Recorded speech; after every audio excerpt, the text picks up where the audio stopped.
Sakura Wars is an adventure game and strategy RPG hybrid, published by Sega and released for the Sega Saturn on September 27, 1996.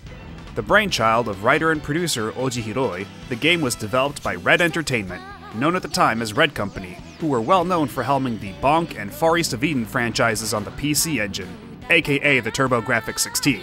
Far East of Eden, another one of Oji's projects, showcased their talent for anime-style presentation in video games in a time when such a thing was still relatively rare. With the Sakura Wars games, they took it to the next level, turning many heads in the process.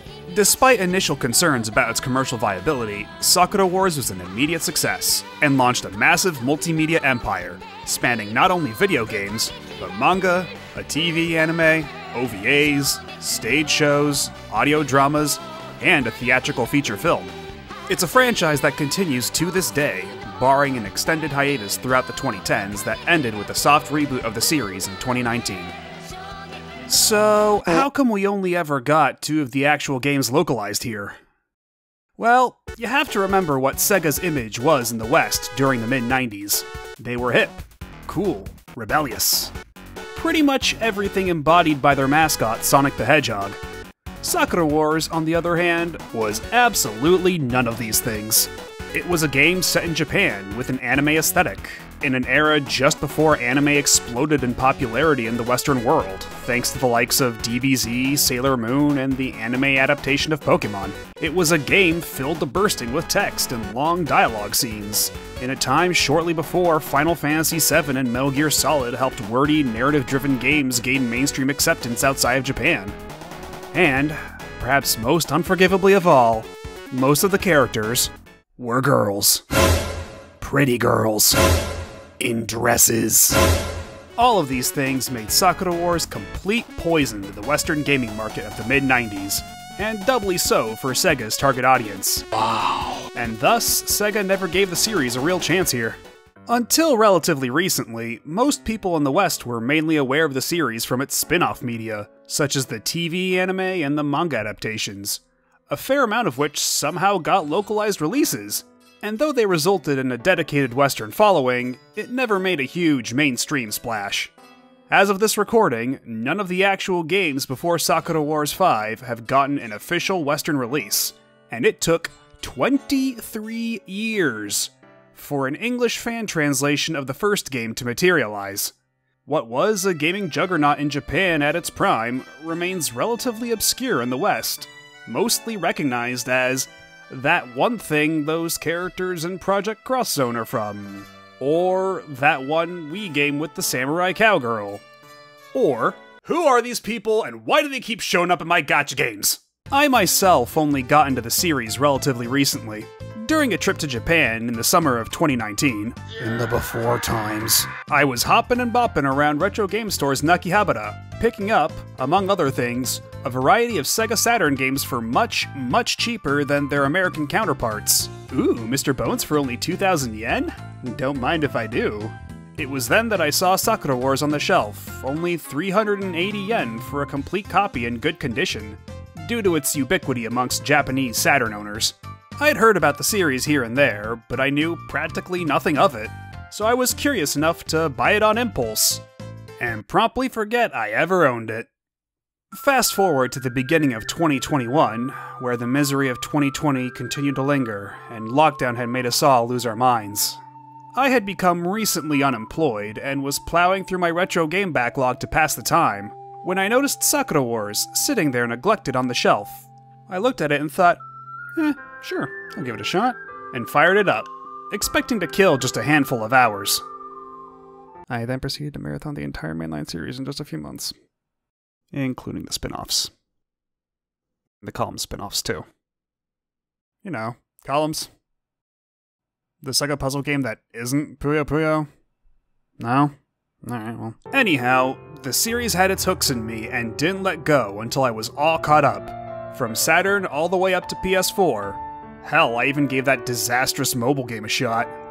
I wanted to talk about it with people in my online circles, but few people I knew had played more than the aforementioned only 2 games we ever got, if even those. So, in the meantime, I thought I might as well make a bunch of videos to gush about my most recent hyperfixation, help spread the love, and possibly kindle some interest in a series that never really got a fair shake over here. I hope to make this a long-form series, covering all the retail game releases.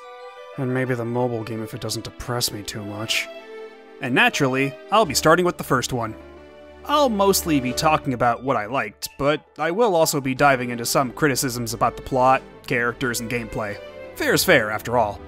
Keep in mind that, aside from the PS4 game, I've only played through these games in their original Japanese, and my translation of certain terms and names may differ from those in the fan translations or anime localizations or what have you. You may be asking yourself, why not just play the fan translation for this video? Well, there's a lot of personal reasons, namely that I like to play on original hardware, and my god, have you seen the price of a Saturn satiator? But most pertinently, if I'm going to be making videos about the rest of the series, I'm going to have to get nice and comfortable with the idea of translating a lot of goddamn text, so I might as well try it at the start before I commit to something that turns out I can't handle for more than one video. Think of it as a test run before I decide to commit to the insanity. Anyhow, for the sake of simplicity, and because official translations of certain terms vary wildly, I'll be deferring to the PS4 game's translation of any of the shared terminology. Wait, what the fuck is a spherical? Oh, also, I'll be spoiling the holy bejesus out of this game too, so if at any point you think this game looks cool and you might want to play it, then by all means, just stop the video, get yourself a copy, and download that fan translation. Anyhow, yeah, spoilers, you've been warned. Upon booting up the game, you are greeted with the opening theme song, titled Geki Teikoku Kagekidan. The first time I heard it, I was like, hey, that's not bad, it's kinda catchy. But by the fourth or fifth time, I was singing right along. Like any anime intro worth its salt, it's perfectly crafted to get stuck in your head and never ever leave. It starts off with a literal bang, quickly introducing the characters in rapid succession, before quieting down and building a somber mood, punctuated by shots of the main villains. Then comes the chorus, a triumphant and super catchy call to action, ending with some mysterious and rather ominous imagery. And, as if that wasn't enough, you get another version on disc too. Visually, these openings are a little basic, and there's a lot of reused animation. It's not until Sakura Wars 2 and 3 that they go absolutely bananas with the openings. But it's nevertheless an effective tone setter, perfectly evoking that 90s anime vibe. It makes for a great first impression all the same. The game takes place in a fictional alternate history version of the Taisho era of Japan, around the 1920s. In real life, the Taisho era ended in 1926 after just 15 years, but in the world of Sakura Wars, the party never stopped, lasting to the present day. In this timeline, steam-powered technology is prevalent, to the point where it rivals real-life modern technology. Steam-powered motorcycles, steam-powered computers, you name it. It's not unlike your traditional steampunk setting, except it's not a Victorian nightmare world, and the fashion isn't obnoxious. Not a single randomly glued-on gear to be found. Chapter 1 begins in the spring of 1923, year 12 of the Taisho era, with the introduction of the player avatar character. This is Ensign Ichiro Ogami, age 19, a recent top graduate of the Imperial Naval Academy, and a rising star in his own right. He has been given an incredible opportunity, an assignment as captain of a secret military unit known as the Imperial Combat Review, specifically its Flower Division. Ogami arrives at Ueno Park in the Imperial City of Tokyo and awaits for his rendezvous. It's then that we are formally introduced to the series poster girl, Sakura Shinguji, who arrives to escort him to his new home and headquarters. Sakura is a very normal, down-to-earth girl, and she also happens to be the sole remaining descendant of a bloodline wielding the power to purge evil. But I'm getting ahead of myself a little bit. Shortly thereafter, Sakura and Ogami arrive at their destination, the Grand Imperial Theater, located in Tokyo's Ginza district. An interesting location for a military headquarters, to be sure, but Ogami figures it's an attempt to hide in plain sight. We've been given a little taste of it thus far, but once Ogami and Sakura arrive at the theater, we get our proper introduction to the first of the two primary modes of gameplay, the adventure part. If you've ever played a game like Phoenix Wright Ace Attorney, you should be right at home here. You travel to different locations laid out on a map and talk to various characters from a first-person perspective, while occasionally collecting items or investigating your environment. You can look, you can talk, you can touch, you can walk, and finally, you can... One of the key features of this game, and the single biggest defining feature of the franchise as a whole, across all its main installments and spin-offs, is the Live and Interactive Picture System, or LIPS for short. The LIPS system is your standard multiple-choice dialogue system, only the catch is, all your choices are timed. Characters will react differently to the choices you make, and your relationship with them will strengthen or weaken accordingly. Letting the timer run out will result in you saying nothing, which on occasion can be the right choice as well. Think of all this as the precursor to the dialogue system used in all of Telltale's games like The Walking Dead or The Wolf Among Us.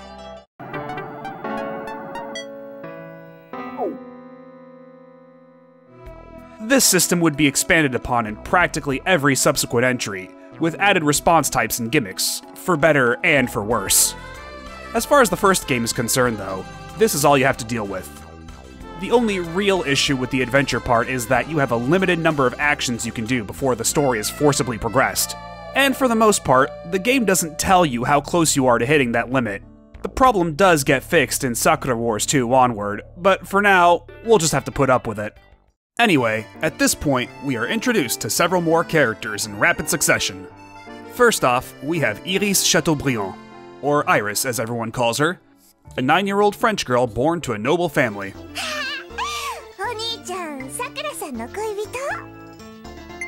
She's not particularly vain or spoiled as you might expect for someone with that background, but instead is a friendly, precocious child becoming of her age, despite her repeated insistence that she's a grown-up. It doesn't help her case that she's almost always seen holding her teddy bear Jean-Paul, and becomes inconsolable when she loses track of him. She starts doting on Ogami almost immediately, calling him Oni-chan, and insisting that she's his lover and will one day marry him. You might think this is cute or naive or whatever, but let's put a pin in that for now. Next is Sumire Kanzaki, heiress of Kanzaki Heavy Industries.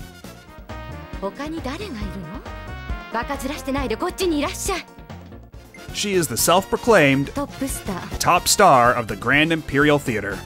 She is incredibly haughty and self-absorbed, and boy does she love to start shit whenever she can, particularly with another character who gets introduced a few chapters later. Frankly speaking, she's incredibly unpleasant to Ogami at the start, but over time she warms up to him, and eventually mellows out dramatically. For the most part.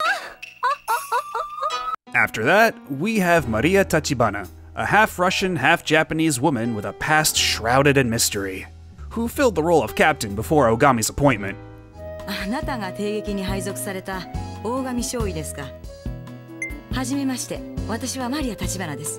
She's a crack shot with a cool head, and her skill with handguns in particular is practically unmatched. On stage, she tends to play male characters given her rather handsome appearance and her height. She's also something of a bookworm in her downtime. Though she is generally pleasant, she can also be distant and cold. In fact, she initially refuses to even accept Ogami as captain until he's sufficiently proven himself. This may or may not become a problem later on. Afterward, Ogami finally gets to meet with the general manager of the theater, Iki Yoneda.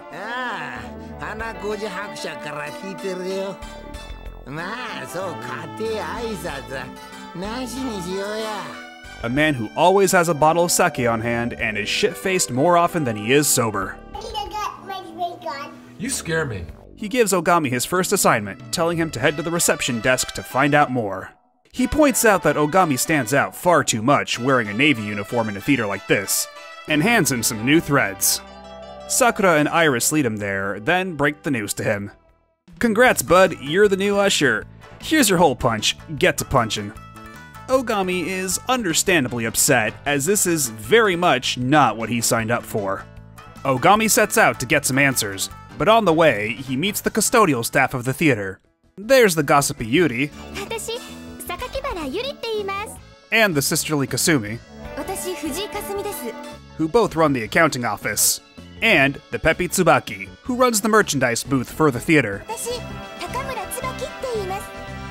The merchandise booth is where you'll also be able to purchase bromides of the theater's stars for your own collection. Bromides are special photographic prints of celebrities, named after the type of paper they were originally printed on. Originating in the Taisho era, they were extremely popular for many decades as celebrity merchandise in Japan. In this game, bromides are bonus pictures you can purchase one of per chapter, that you can look at whenever via your items menu. If you remember to take the time to buy them all, you unlock a special little bonus. It's a small touch that adds a lot to the theatrical theming of this game, and they quickly became a series tradition, extending to even the spin-offs. Anyhow, Ogami finally asks Yoneda what exactly is going on here. None of this is lining up with the military operation he had in mind, and nobody's giving him a straight answer. That's when Yoneda hits him with another bombshell.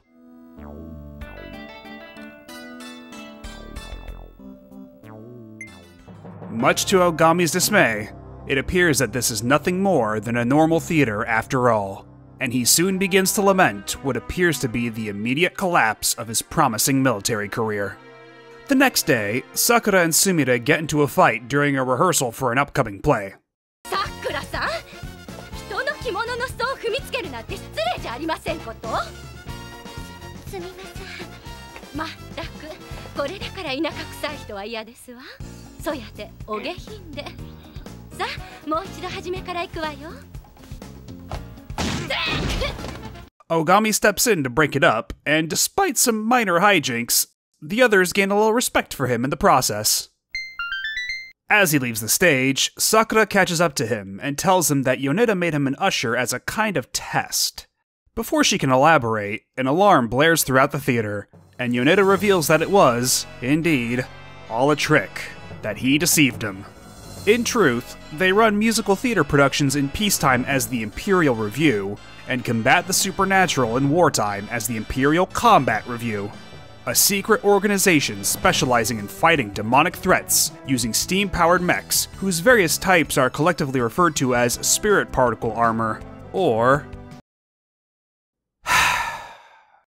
spherical armor. The type utilized by the Flower Division are called Kobu.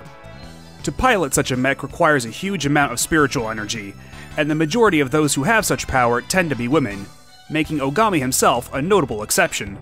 As such, apart from Ogami, the entire Flower Division's combat force is made up of women, and wouldn't you know it, Sakura, Maria, and Sumire are all Kobu pilots themselves. Iris, though in fact something of a child prodigy of spiritual power, isn't quite ready to pilot her own Kobu just yet, but intends to join the others on the front lines soon. Even Yoneda, displaying the remarkable ability to instantaneously sober up, puts the booze down long enough to assume the role of commander, issuing Ogami and his squad their orders. At this point, you may be asking, why even bother disguising themselves as a theater troupe? The in-game lore reasons will be explained later on, and it's more relevant than you might think. For now though, it's worth pointing out that the overall concept is based heavily on the hugely influential real-life Takarazuka Review, an all-female musical theater group formed in 1913, which still exists to this day and features a nearly identical troupe structure, including a flower division, each putting on different shows and rotations. Some of you deep in the weeds of other game or anime fandoms may recognize them for having put on productions based on popular franchises such as Lupin III and the Ace Attorney series. Their productions also tend to end with big, flashy, and oftentimes anachronistic musical numbers, a trait shared with the productions carried out by the Imperial Review and Sakura Wars. Anyway, after this absolutely necessary deception, the Review board their specialized carrier train, the Godaigo, and head off to battle. We're given the opportunity to save our game via an anime-style eye-catch screen, and then we're immediately thrust into our first combat mission. A group of malevolent steam-powered drones, referred to collectively as Masokihe, and these ones specifically as Wakiji, are terrorizing Ueno Park, the place where Ogami had only just met Sakura the other day, as four mysterious figures look on from above. They are part of an organization known as Kuro no Sky, or the Black Hive Council, and they serve as our main villains. And with that, it's time to break down the second of the game's two gameplay modes, the combat part. On its surface, it's a fairly standard grid-based strategy RPG with an isometric perspective. However, it has a few wrinkles to differentiate itself from others in the genre. For starters, each character is limited to 2 actions per turn, and only 1 action per category. Movement is its own category, pretty straightforward. Then you have the attack category, divided into normal attacks and super attacks. Most characters' normal attacks are unique. Ogami and Sakura can attack the tile immediately next to them, Sumida can attack up to 2 tiles away, and Maria can attack from a long range in a straight line, thanks to the power of gun. Normal attacks also have a critical hit chance for boosted damage, which is indicated by a longer attack animation with extra flourish and a unique voice clip.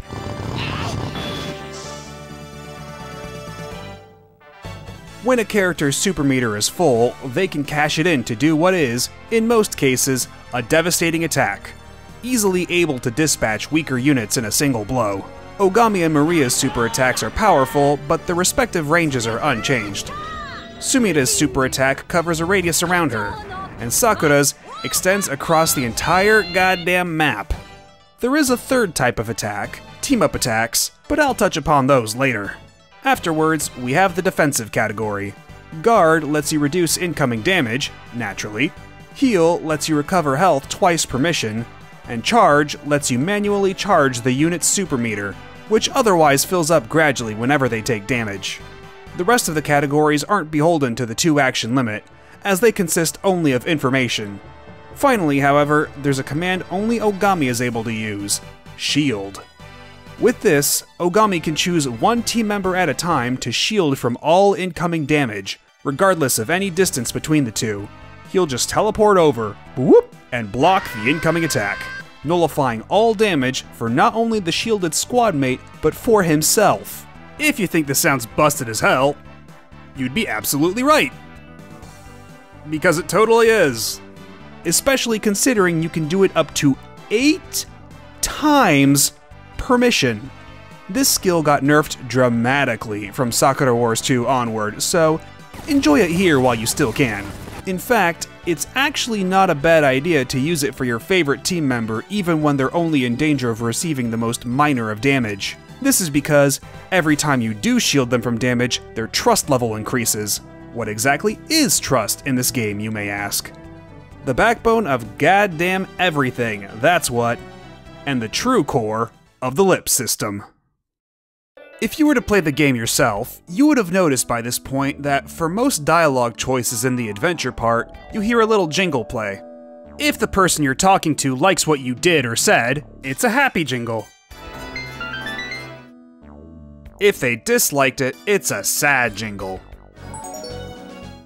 What these jingles truly indicate is a change in that character's trust in Ogami.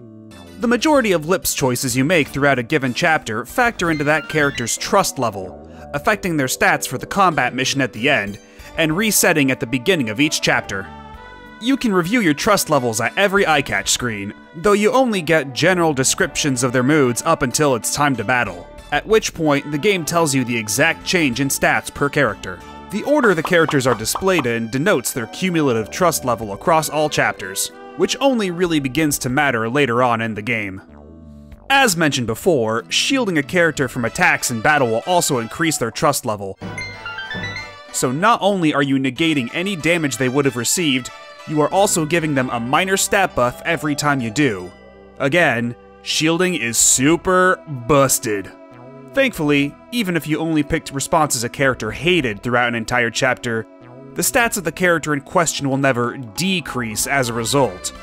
If a party member's HP drops to 0, they'll retreat from battle and you'll suffer a drop in trust level with them. However, if Ogami's HP drops down to 0, it's an instant game over and you have to restart the fight. This might be a lot to take in all at once, and the game doesn't do the best job of explaining it all, but once you got the hang of it, it's a cinch. Just keep in mind that, believe it or not, Sakura Wars 1 doesn't have an undo button.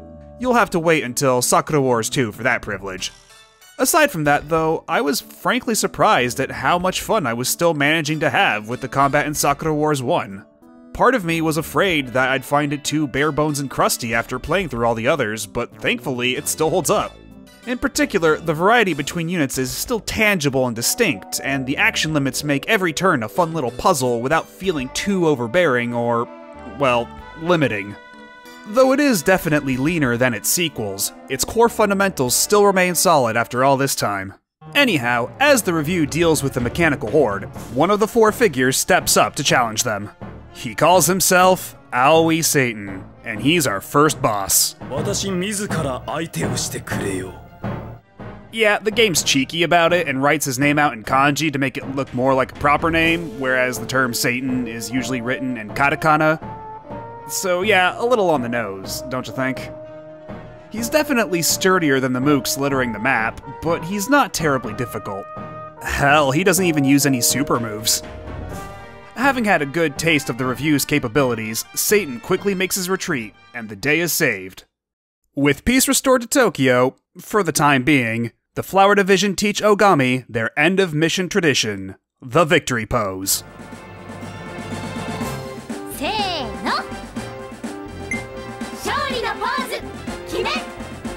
And they all enjoy a cherry blossom viewing under the stars. Mission accomplished. With Ogami's true purpose at the theater made clear, he finally, enthusiastically, accepts his new assignment, even if it means he has to work as an usher between missions. Of course, that's not to say it'll all be smooth sailing from here on out.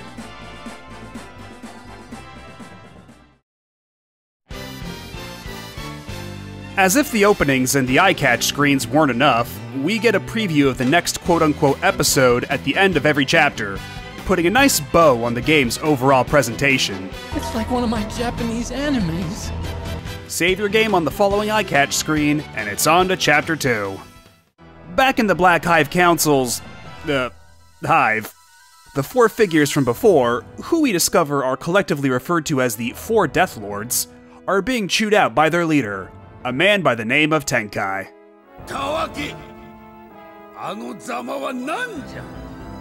In real life, Tenkai was a Buddhist monk under the employ of the Tokugawa shogunate in the Edo period of Japan. Just gonna tell you right now, a recurring theme of this series is random historical figures being very stubborn and refusing to stay dead. You'll have to get used to it. Anyway, Tenkai's super mad that the Imperial Combat Review showed up to spoil their fun, and details his master plan to his underlings, to summon the 6-star Demon Sigil, and destroy Tokyo. Now, why would he do such a thing? Because, as far as Tenkai is concerned, modern-day Japan has been corrupted by Western influence, and must be purged. He intends to make Japan great again by dragging it back to the glory days of the Edo era by force, and reinstating the feudal shogunate system. Everyone's enthusiastic about this plan, except for Satan, who doesn't seem to be a big fan of his boss in general. Back at the Grand Imperial Theater, Ogami gets the news that the review is getting an additional member in its ranks, a transfer from the Hanayashiki branch of the Imperial Combat Review, basically their R&D department.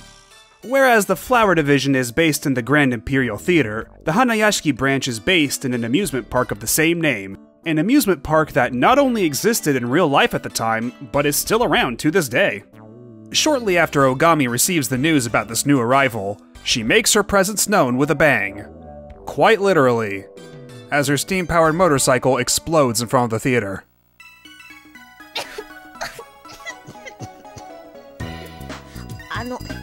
大帝国劇場ってここでおますよな。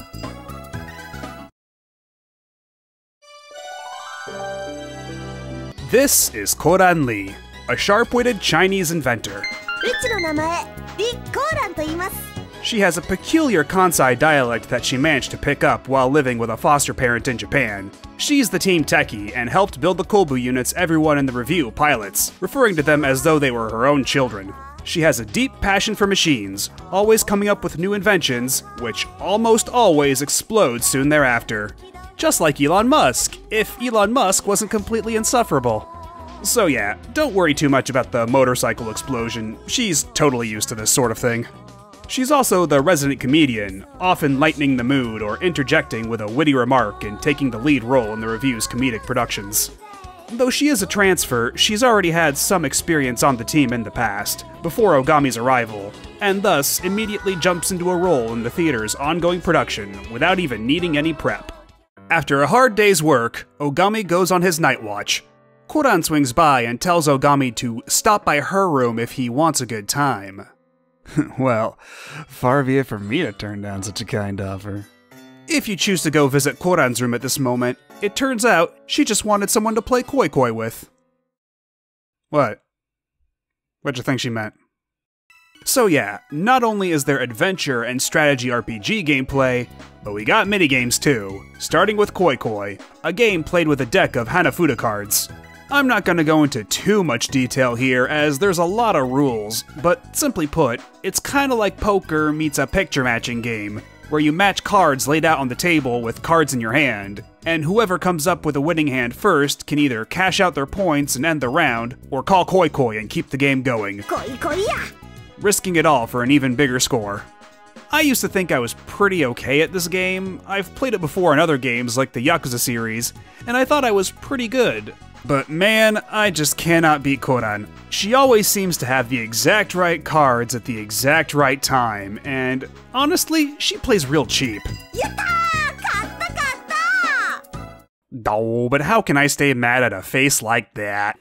There are other minigames, of course, one per member of the Flower Division, that become available to play as the story progresses. All the ones aside from Koi Koi are more along the lines of Mario Party minigames, but every one will net you a boost in trust level with the associated member if you manage to get a decent score. Each minigame is limited to specific moments in the story, but if you want to replay one, don't sweat it. You can go back and play any previously discovered minigame at any time, albeit without the trust level bonuses, via the One Long Day in the Imperial Theater option from the main menu.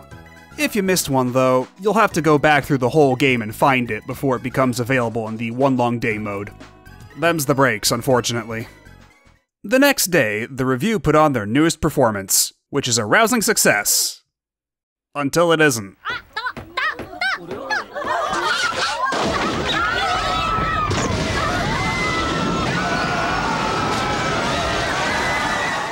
Sumire demands Sakura clean up this mess herself, but if the player so chooses, Ogami takes it upon himself to fix the damage.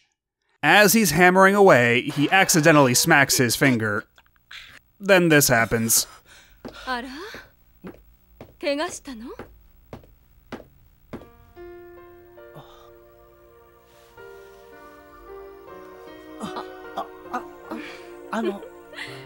おかしな子ね。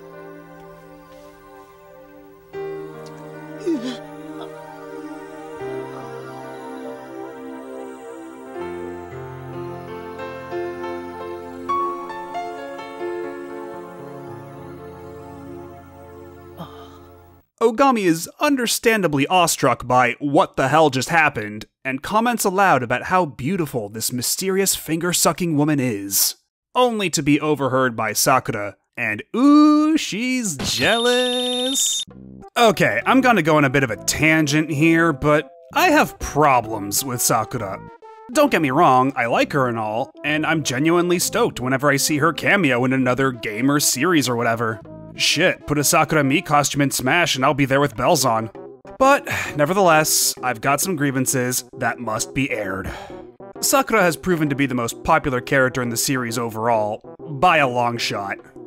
After all, being the poster girl of the series as a whole, she was practically designed in a fucking lab for mass appeal. As a result, though, I find her a little basic as far as personality goes. Gotta be as inoffensive as possible when it's your face on the box, I guess. Hi there, everybody. This is Sakura from... Taisen. Did you know? My favorite things are... stale bread, water without any ice, the newest season of The Simpsons, and dirt. See you in... everybody. Every good character needs a character flaw, though, and Sakura's is the intense, seething jealousy she feels whenever Ogami so much as breathes the same air as a relatively attractive woman. Some people might find this cute and endearing. I find it aggravating, especially when this habit can cost you some of your trust level with her. Well, okay, fair enough. This particular instance looks pretty bad, but believe me when I say that this keeps happening throughout the entire series. with even the most innocuous of interactions. Besides, they're not even a couple! And this is all putting aside that Ogami was in the middle of doing Sakura a huge favor, and she knew this! That's why, immediately thereafter, Ogami finds a bento left behind by Sakura and realizes she was going to offer it to him before she walked in on... you know. Ogami then has the option of going to her room to apologize to her, or you could just head to bed without saying anything. The following day, the ongoing repairs are interrupted by an alarm, meaning it's time to move out once more. This time via another one of the review's carrier vehicles, the Shogemaru, or the Flying Whale, a massive airship docked in a hangar underneath Hanayashiki, made for longer distance transports compared to the Goraigo.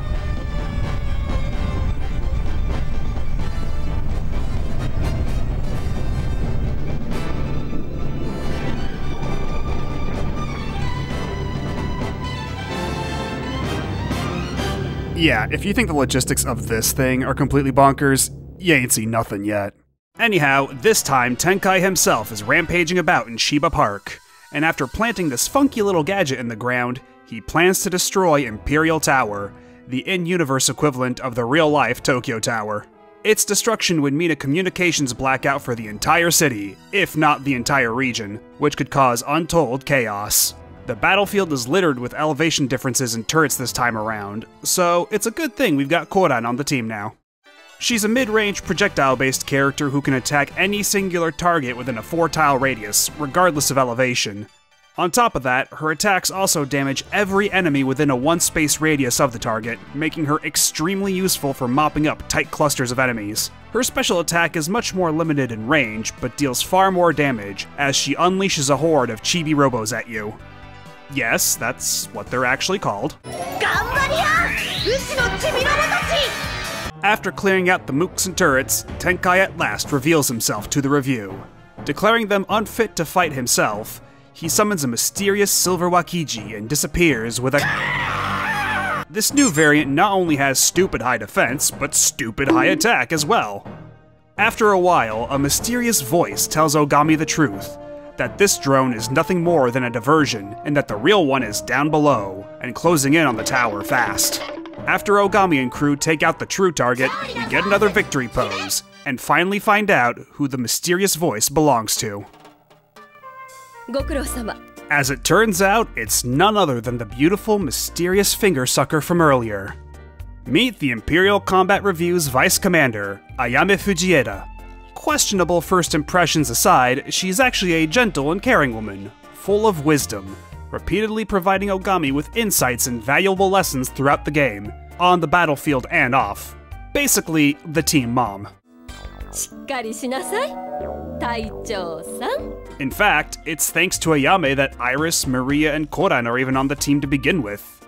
Ayame had previously traveled the world to scout out new recruits, and found the 3 of them in the process. As such, she commands respect and admiration from pretty much everybody. Except for maybe Sakura at first. From this point on, every chapter for the next long while is focused on the personal struggles of each member of the Flower Division. Chapter 3 in particular focuses on Maria. She's been in a real slump lately, often spacing out and even forgetting her lines during her performances. Ogami tries asking what's wrong, but Maria keeps acting cagey and avoiding the question. Later, when the whole gang tries to dismantle the set from their latest show, it begins to collapse, threatening to crush everyone. Ogami catches it but can only hold it for so long, and Iris's attempt to help only makes things worse. Just as he and Iris are about to be squished, they're saved at the last second by the final member of the review. This is Kanna Kirishima. Straight out of Okinawa, Kanna is the heiress and active practitioner of the Kirishima school of Ryukyu-style karate. She's got big muscles, a big appetite, and a big heart. She's great with kids in particular, and even though she claims she's slow to warm up to people, she quickly befriends all the review's new arrivals since her absence. You see, having been with the Flower Division since its inception, she and Maria are its 2 longest-standing members. Not to mention tallest standing, cause goddamn, she big. Both is she. And also, just like Maria, she tends to play male roles on stage due to her muscular build and height. If you're wondering where Kana's been this whole time, she was on her way back from training in Okinawa when her ship suddenly sank, forcing her to, and I quote, swim the rest of the way to Tokyo. You know, I believe it. Ogami takes some time getting to know Kana. They have a friendly sparring match, a big meal together, and a quick heart-to-heart, wherein he learns Kana was also recruited by Ayame. On the way to his room, Ogami finds Maria in distress and helps her find her missing locket. When asked what the deal with it is, Maria once again dodges the question and heads to her room. As it turns out, Maria's been having recurring nightmares of her traumatic youth, spent fighting in the Russian Revolution.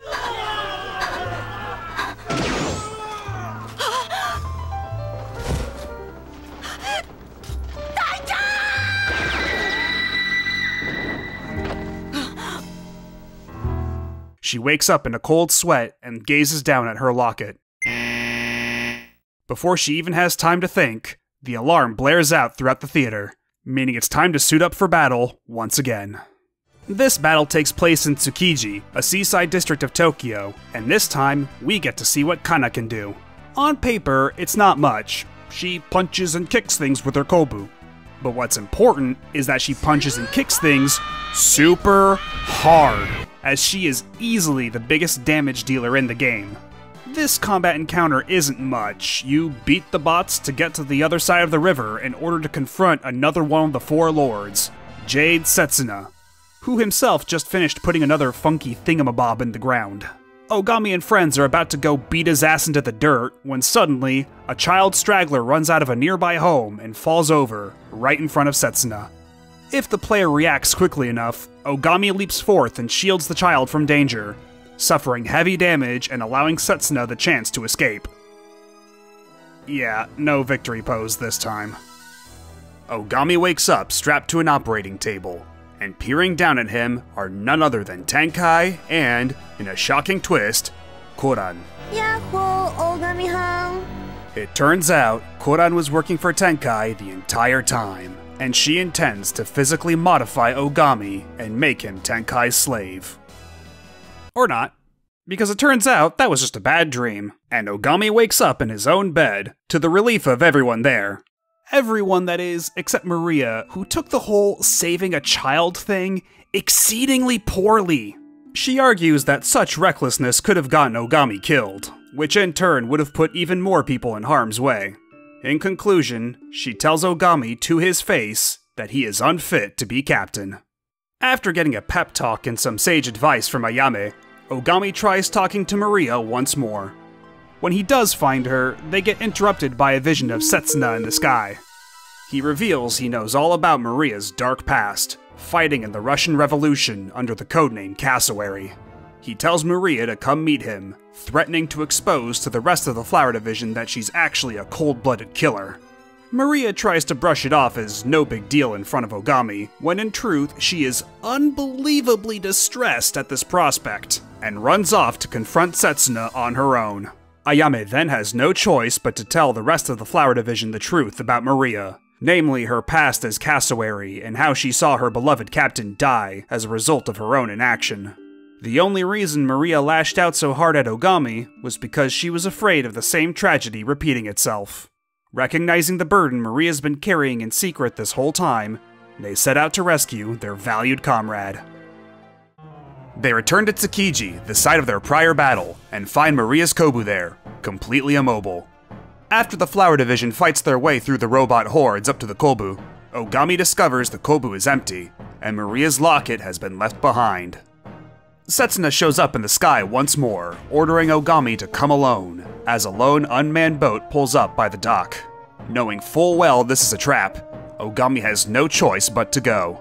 He finds Maria in a bit of a bind, and Setsuna, predictably, tries to kill him, before being interrupted by cannon fire from the flying whale. Turns out, every Flower Division uniform is equipped with a tracking device, so everyone just followed Ogami there. Gee, that was almost actually tense for a second. You really had me going. The gang busts out Maria, and they all proceed to blast the bejesus out of Setsuna in the game's second true boss fight, which, again, isn't terribly difficult. Setsuna is defeated, and subsequently dies as his spherical armor explodes.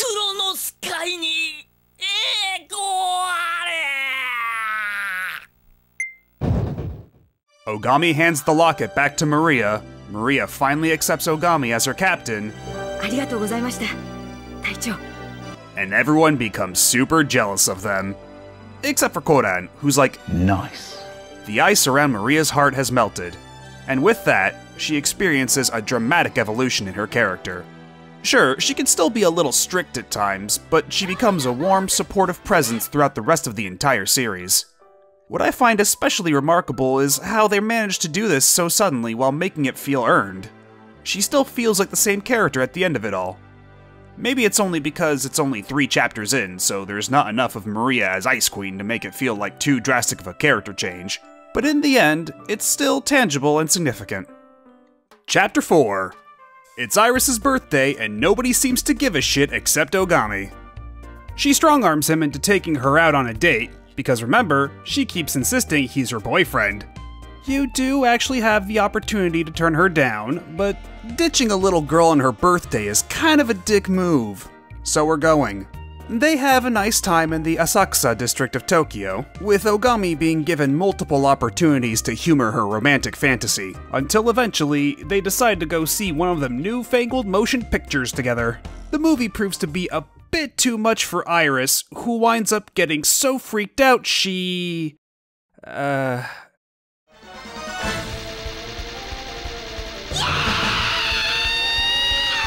electrocutes Ogami and blows up the entire movie theater. Thankfully, nobody was hurt, but nevertheless, Yoneda chews Ogami out for allowing such an incident to happen, and Maria scolds Iris for not being able to control herself. Naturally, this only upsets Iris, and the whole time she keeps insisting she did nothing wrong. Iris, look, I get that you were in an emotionally vulnerable state back there, you're burdened with powers you're not equipped to deal with yet, but you still blew up a fucking building. You're gonna have to own up to that at least a little bit. Just saying sorry would suffice, you know? The attempts of the other Flower Division members to cheer Iris up fail, as it turns out Iris is also, to some extent, a telepath, and can sense people's thoughts. Thus, she knows when she's being patronized. Ogami checks in on her the next morning, and the player has the choice to offer her a redo of their date. Iris declines the offer, lamenting that Ogami won't enjoy spending time with her because she's just a child. Ogami reassures her that that's not the case, to which Iris asks him to prove it by kissing her.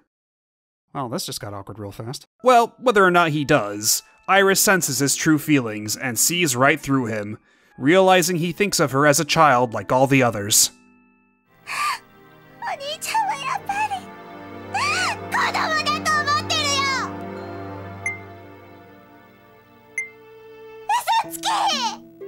She runs off, and soon afterward, an explosion rocks the theater. As luck would have it, Iris's own Kobu had just been shipped to the theater moments before, and she's run off with it, heading over to Asakusa to throw the mother of all tantrums. As luck would further have it, the Black Hive have also showed up in Asakusa.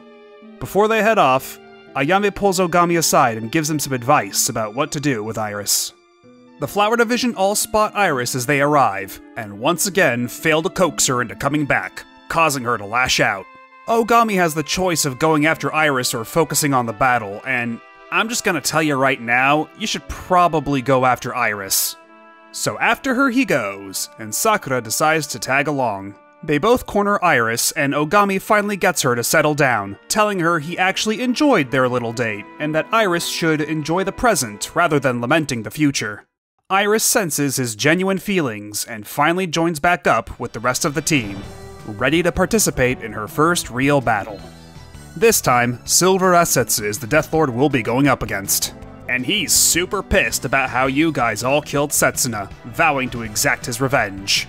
He asks Ogami who he cherishes most on the team, and whoever Ogami chooses, Rasetsu will teleport over to his location and attack her while she's separated from the rest of the group. However, because we know this is obviously a trap, you can choose to say nothing, in which case Ogami himself will be teleported over to get wailed on. Getting over to Rasetsu is easier said than done, too, because standing in the way between the Flower Division and him is the Kaminarimon Gate. In real life, throughout history, Kaminarimon has repeatedly burned down to the ground, which is why in the Sakura Wars timeline, It has been reinforced with a fictional metal known in-universe as Silsa Steel. This is the same metal the Kobu's armor is made of, and is practically indestructible by conventional means.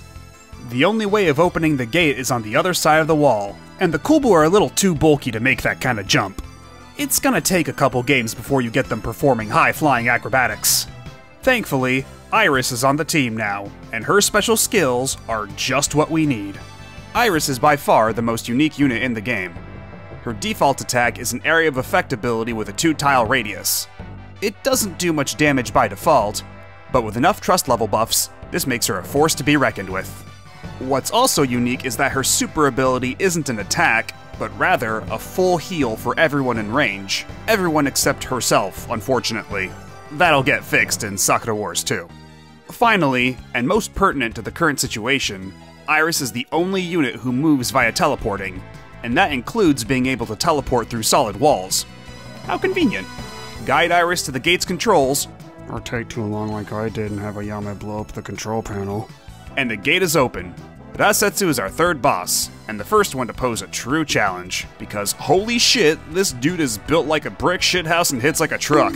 While having your lone captive unit escape from him, he's probably had ample time to charge up his super meter too, which certainly does not help matters. Thankfully, we have a secret weapon of our own, which I alluded to way earlier, the team-up attack.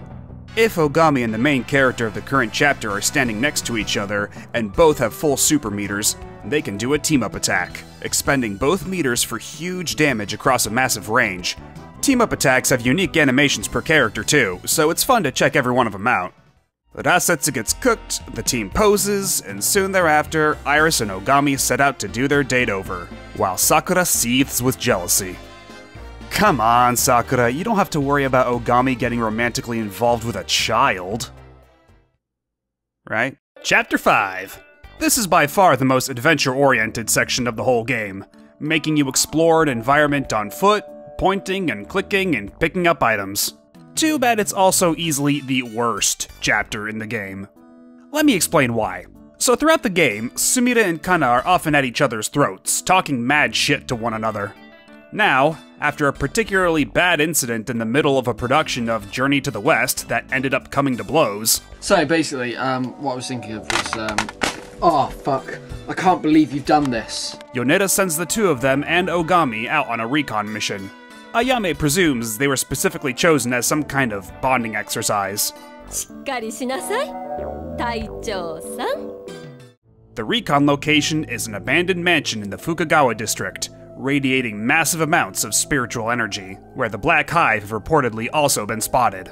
Once the trio enter the site, things immediately go south as the party splits up. Ogami has the choice to go after either Kana or Sumire, though ultimately you meet up with both of them anyway. Following up with Kana first, Ogami links up with her and together they find Sumire tailing a lone Wakiji. The drone has been placing paper talismans all over the walls, but it's not exactly clear why. Suddenly, something plops down from the ceiling, right onto Kana's arm.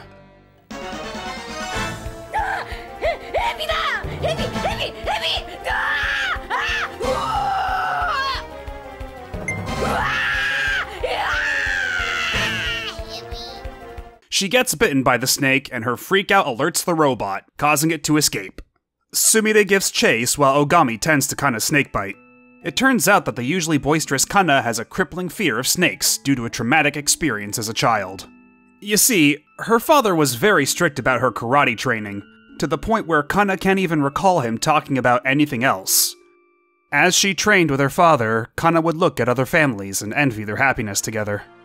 One day, while her father was away, Kana went out to train as usual, and wound up getting bitten by a snake, resulting in her fearing for her life while being totally alone, physically and emotionally. Ogami helps her keep it together as the two explore the mansion in the hopes of possibly finding a leftover antidote. The best they can manage is a disinfectant, but it'll do for now. When they eventually meet up with Sumire, she's cornered the robot once more. Suddenly, something plops down from the ceiling, right onto Sumire's arm.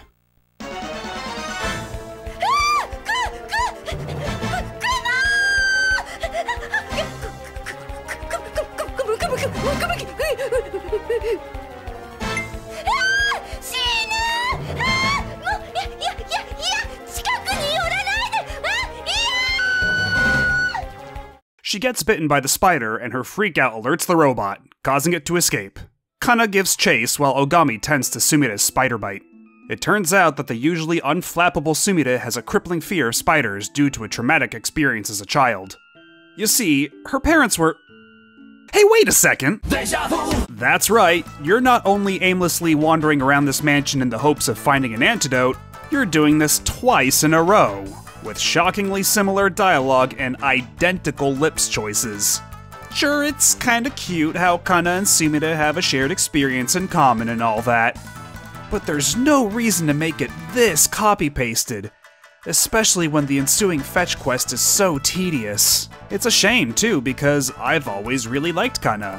And even though I couldn't stand Sumida my first time playing this game, I've grown to actually like her a lot over this whole series.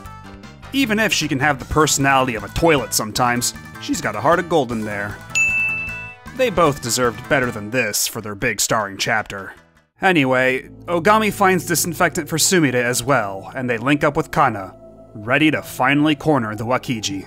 When the team finally chases the robot down, it escapes up a ladder. Following it brings them face to face with the next Death Lord, Crimson Miroku, who is very heavily armed while Ogami and company are not. Thankfully, the flying whale arrives just in time to deliver their Kobu and the rest of the team. Miroku plants another doodad in the ground before focusing her attention on the flower division. It turns out the latent spiritual energy in the mansion was the only thing preventing her from doing so, and by sealing it off completely from the inside with all the talismans, she was able to successfully carry out her mission. Miroku gets away before the team gets a chance to fight her, but not before she shoots a very ineffectual laser at Sakura. Kana and Sumida take the time to reconcile before remembering, ah shit, we totally got bit and never found antidotes. Time to die, I guess.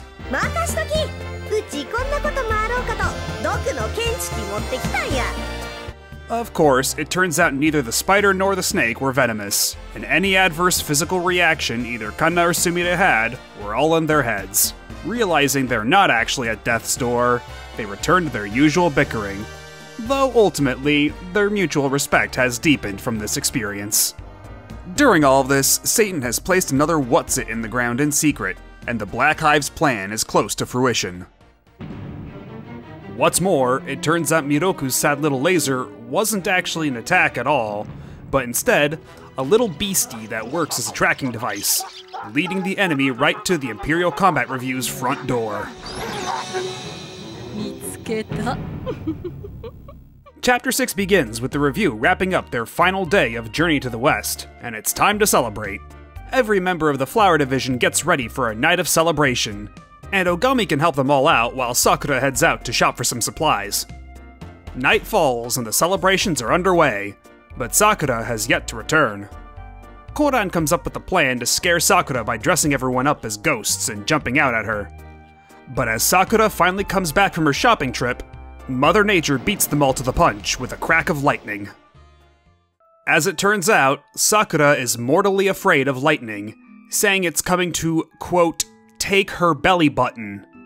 This probably sounds completely absurd to those of you watching, but in Japan, there's a saying that if you leave your navel exposed, Raijin, the god of lightning, or Lightning-sama as he's referred to by children and Sakura, will come down to devour it.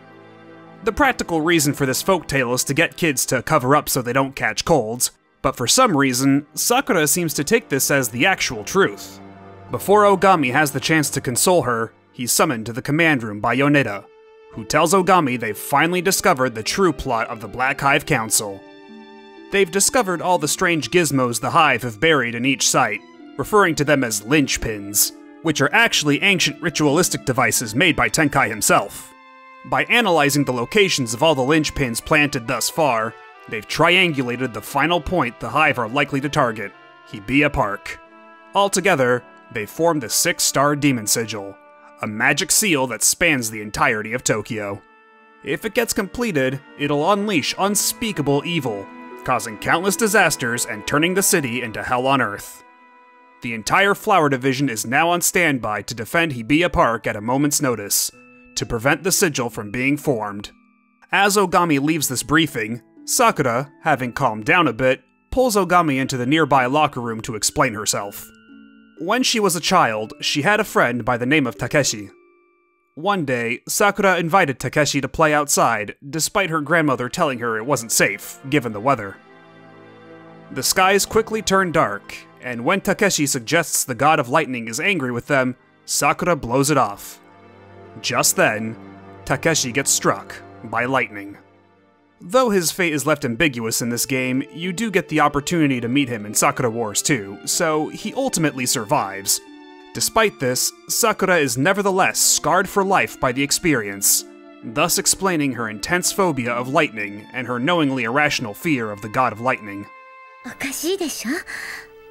後部に乗って戦うパイロットが雷様を怖がるなんて。 Just then, there's a loud bang and the whole theater shakes violently, setting Sakura off again. Ogami, however, recognizes that this isn't mere lightning, but rather an explosion. The theater is under attack. Ogami and Sakura get trapped in the locker room by the resulting rubble, forcing the rest of the Flower Division to defend the theater without them. Ogami calms Sakura down, reassuring her that the lightning can't hurt her. They then find one of Maria's practice guns among the rubble. It's thankfully still loaded, and Ogami uses it to blow open a hole in the wall so they can make their escape. Unfortunately, this works a little too well, but before Ogami is burnt to a crisp, Sakura runs out in front of him and protects him with a mysterious barrier. Neither Ogami nor Sakura herself know how she was able to do that, but at any rate, they've made an exit and can join the others in battle. When Sakura and Ogami arrive at the theater's hangar, the rest of the Flower Division have been sealed off in a separate room full of enemies. This fight can be pretty tricky as the others are in very rough shape when you get there. They're at half health, their super meters are empty, and they each have one heal left apiece. With patience and careful planning, you can dispose of the grunts, heal up your buddies, and bust them out, ready to take on Miroku. After you defeat Miroku, her mech explodes, and the team strikes their victory pose. Only for Miroku's laughter to ring throughout the hangar. This whole fight was nothing more than a diversion, a bid for time, while Satan plants the final linchpin in Hibiya Park. The 6-star demon sigil is complete, and devastation begins to spread throughout Tokyo. Miroku gloats about the Black Hive's victory before the ground gives way below her and she meets her demise, as the earth swallows her whole.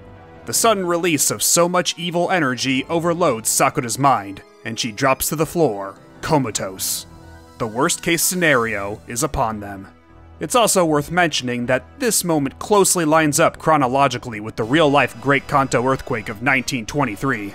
This would imply that, in the world of Sakura Wars, the earthquake was actually caused by the 6-star demon sigil. So, looking at how the real-life earthquake turned out... yeah, this is bad. Thus, Chapter 7 opens on a gloomy note. Tenkai halts the destruction as he announces his demands to the people of Tokyo. They have 1 hour to dissolve the government and hand over both 10 billion yen and Commander Iki Yoneda as proof of their capitulation. Failing that, Tenkai will resume the destruction and annihilate Tokyo. Meanwhile, Sakura's been put in a healing pod in the hopes of accelerating her recovery. Her readings show a high level of energy despite being unconscious, indicating she's entered a trance state. There's nothing that can be done but to wait for her to wake up on her own. Upon hearing the news of Tenkai's demands, Yoneda volunteers to give himself up to Tenkai, but Ogami and the others flatly refuse. Ayame and Koran reveal that the enemy numbers are far too great to take on, and because conventional weaponry doesn't affect the Masokihe, the military and police are of no help in this situation. Ogami realizes the only choice left to them is a direct attack on Tenkai himself, reasoning that because Tenkai's the one who activated it, the sigil should hopefully lose its power once he's eliminated, right? Using the command room's steam computer, they pinpoint Tenkai's likely location by tracing the concentration of spirit energy throughout Tokyo, and the Flower Division heads out to stop him, though regrettably having to leave Sakura behind. The team arrive at their destination only to find a dead end, and Satan waiting there for them. It was all a trap, and the Flower Division are now backed up against a wall as a horde of Wakiji advance on them. Just then, the flying whale shows up to blow them away, 私の大事な仲間を傷つける奴は許さない! And Sakura drops in on the battlefield. Having recovered from her trance, she claims to know Tenkai's true location. They make their escape, though Satan doesn't seem particularly upset that they got away. Aboard the flying whale, Sakura explains what happened and how she knows Tenkai's whereabouts. In her trance, she saw a vision of a child version of herself, who told her, "The enemy is atop the gate, which seals off evil." Yoneda and Ayame immediately recognize the place she's referring to, the site of the final battle of the Demon War. Yoneda explains that 5 years prior, before the formation of the Imperial Combat Review, an elite anti-demon task force was established, consisting of himself, Ayame, and 2 others. Those 2 were Kazuma Shinguji, Sakura's father, and Shinnosuke Yamazaki, the genius inventor of both the Kobu and the flying whale. He seems kinda familiar, but I just can't quite put my finger on it. Despite having invented the Review's eventual arsenal, Yamazaki never had the opportunity to build them himself. And so, the war was fought on foot, with the 4 soldiers armed with nothing but swords. The final battle took place in the Nihonbashi district of Tokyo, and it's there that Kazuma Shinguji sacrificed his life to seal the demons away. Kazuma and Sakura are both descendants of Haja no Chi, the bloodline of crushing evil. Let me tell you, it took all my willpower to not just translate that as the bloodline of evil's bane just then. Gee, it sure is boring around here. Ayame presumes this power is what told Sakura where Tenkai is, and Ogami presumes this power is what saved them from the explosion in the locker room earlier that night. With Kazuma's sacrifice, the war was put to an end, but in the chaos, Yamazaki went missing, presumed to be dead. Now, 5 years later, another war is set to end at Nihonbashi, as Ogami gives the order for the Flower Division to move out for what is to be their final battle. Upon touching down at Nihonbashi, the team splits into 2. Ogami leads a squad to infiltrate Tenkai's underground lair, while the rest stay above ground to fend off the robot hordes. The infiltration team fights through a bunch of robots and robot-making machines, Shut me down. before finally coming face to face with Tenkai. It's time at last for the final battle. And you can cheese it super easily by abusing the shield command. Just put your character of choice directly in front of Tenkai and Ogami directly behind, because as of this chapter, you can use team-up attacks with whoever has the highest cumulative trust level with Ogami. The shield command will nullify all damage for the 2, your character of choice can dump damage on Tenkai, and both her and Ogami can charge their super meters back up during their turns. The other 2 units can just chill off to the side or whatever. Rinse and repeat until Tenkai's down. Of course, what kind of big bad would Tenkai be without a Phase 2? Granted, it's pretty much the same as Phase 1, only now there's a bunch of ads in the field. Luckily, the defense team catches up with the infiltration team, so mopping up the mooks is relatively simple. Once all that's taken care of, repeat the exact same process as before, maybe adding in a little extra firepower if you're feeling spicy. And Tenkai's down for the count. Though Tenkai is on his last legs, he claims he'll just keep reviving himself over and over again. That's when the Flower Division lends Ogami their power, and he finishes Tenkai off, once and for all, with a spirit bomb. No, I'm dead serious, that's exactly what happens.